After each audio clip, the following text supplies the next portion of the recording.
안녕하세요. 김동섭입니다. 11월 17일 아침 시작하도록 하겠습니다. 오늘은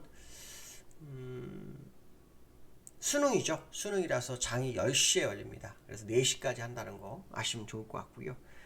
미국 시장은 하락 마감했습니다. 다우는 소폭 하락했고요. 나스닥은 1.5% 정도 하락하고 마감하는 모습인데요. 시장에서 관심을 가졌던 건 세 가지 정도 됩니다. 하나는 그 지표, 소매 판매에 대한 지표, 그 다음에 기업 실적, 그 다음에 연준 이사들의 발언, 뭐 이런 것들이 상당히 중요하게 시장에 반응을 했던 하루가 아니었나 이렇게 보시면 될 것 같은데요. 일단 소매 판매는 지표는요 전월 대비 1.3% 증가를 했습니다. 네, 증가를 했기 때문에 시장에는 긍정적인 영향을 미치는 재료였죠. 그런데 그 대형 유통업체인 타깃이 실적이 안 좋았습니다. 실적이 안 좋았죠. 소매 판매가 증가했다면 사실 유통업체는 실적이 늘어야 되는 거거든요. 근데 실적이 줄었어요. 3분기 순이익이 지난해보다 절반으로 줄었다라는 게 상당히 컸고요. 또 하나는 이들은 항상 그 실적 발표하면서 다음 분기 컨센서스를 제공하는데 4분기 이 전망이 굉장히 암울한 상황이 되면서 이 미국 시장을 좀 흔들었던 그런 상황이었다라고 보시면 될 것 같고요. 그래서 소매 판매의 긍정적인 부분을 타겟으로 막아버리는 상황이 돼버렸다 이렇게 보시면 되는데요.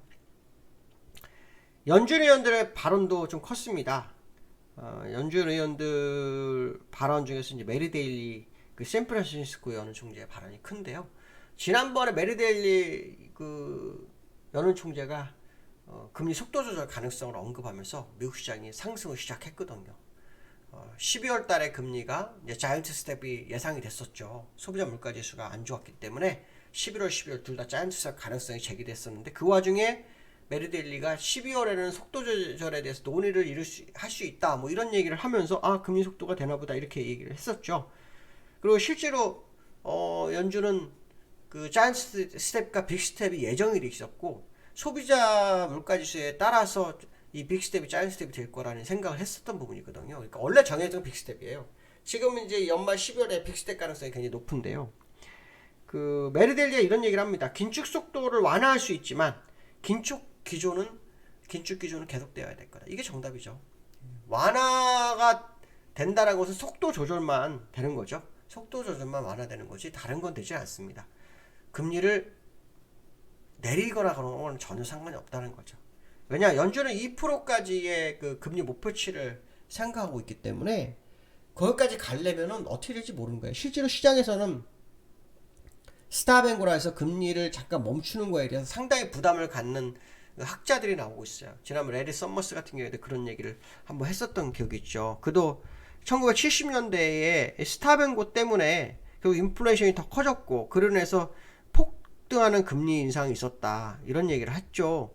그렇기 때문에 스탑앤고는 웬만하면 자제해라 뭐 이런 얘기를 좀 하는 얘기를 하고 있고요. 또 그 미국의 달라라라는 그 찰스 달라라라는 사람이 있습니다. 그러니까 파트너스 그룹의 뭐 의장이라고 하는데요. 그 사람도 똑같은 발언을 하고 있습니다. 무슨 얘기를 하고 있냐면 그 연준이 시장이 좀 흔들릴까봐 이 금리를 멈추거나 했을 때 올 수 있는 문제를 제기하고 있습니다. 그래서 연준 입장에서는 2%올 때까지는 다른 행동을 안 하는 것이 좋다. 뭐 이런 얘기를 하고 있는데요. 근데 시장은 안 그렇죠. 시장은 뭐 연준이 상황에 따라서 금리라도 했으면 좋겠다는 생각을 하는 분들이 좀 하는 투자가들이 많을 것 같은데 만만치 않은 상황이다라는 거고요. 특히 어저께는 조지 에스터 조지라고 캔자스시티 연은 총재인데 오랜만에 발언했죠. 그가 금리 인상을 언제 중단할지 말하는 것은 너무 이르다 이렇게 얘기하면서 세기를 박아버리는 상황이었습니다. 결국 연준이 완화적 기조를 갖는 것은 결국 속도에 대한 부분인 것이 금리를 멈추지는 않을 거라는 거죠. 그게 멈추지 않는다? 그러면 이제 우리나라 환율도 상당한 영향을 받겠죠. 우리나라 환율도 계속 오를 수 있는 그런 상황이 되고 있는 거다. 이런 해석을 한번 해보실 필요성이 있겠다라고 말씀드릴 수 있을 것 같은데요. 미국 시장을 좀 볼까요? 미국 시장 보시면은 다우는 이 1.2% 정도, 0.12% 정도 하락했고요. 나스닥은 1.5% 정도 하락한 모습인데요. 차트를 좀 보시면 다우 차트를 좀 먼저 보겠습니다. 다우 차트를 보시면은 요거죠? 요 차트인가요? 15일, 16일 요거네요. 장중한 때 0.27% 정도 상승을 했었고요. 그 다음에 장중 하락은 0.23% 정도가 있었습니다. 그랬다가 0.12 정도. 그러니까 아주 소폭의 움직임을 보여주는 그런 상황이다. 근데 기술적으로는 제가 꼭지를 치고서 움직이는 모습이다라는 얘기를 제가 몇 번 해드렸었는데 지금 그 상황이 아닌가 이런 생각 해봐야 될 것 같고요. 나스닥은 마이너스권에 계속 있었는데요. 한 0.6% 정도 하락했다가 그 다음에 장중 마이너스 1.7%, 그 다음에 종가는 마이너스 1.5% 정도로 마감하는 모습이었습니다. 어저께 우리나라 시장이 끝날 때는 플러스였죠. 플러스였던 이 나스닥 그 선물이 오늘은 마이너스로 왕창 밀려버렸기 때문에 오늘 국내장이 어떤 반응을 좀 보일지 좀 봐야겠죠. 분명한 것은 뭐냐면 미국 시장도 더 갈만한 재료가 없는 상황이라는 거죠. 지난번에 공화당 중간선거 이슈가 이제 일단 없어져 버렸잖아요. 민주당이 하원도 장악하게 되면 이제 완전히 문제가 더 커질 수 있는데 어쨌든 그 이슈가 사라지고 나니까 이제 시장을 끌어갈 만한 재료가 없는 거예요. 그래서 다우는 버티고 있는데 저것도 언제까지 버틸지 한번 지켜볼 필요성이 있겠다. 이런 말씀 드리고 싶고요. 자, 두 번째로는 다음 주 24일날 금통위가 있어요. 요 근래 그 금통위원들 발언이 뉴스에 좀 제법 나오더라고요. 근데 그들은 이제 이 금리 차에 대해보다는 뭐 경기에 대한 얘기를 굉장히 많이 하고 있어요. 그러니까 얘기하면서 뭐 베이비 스텝 가능성을 굉장히 좀 제기를 많이 하는 것 같아요.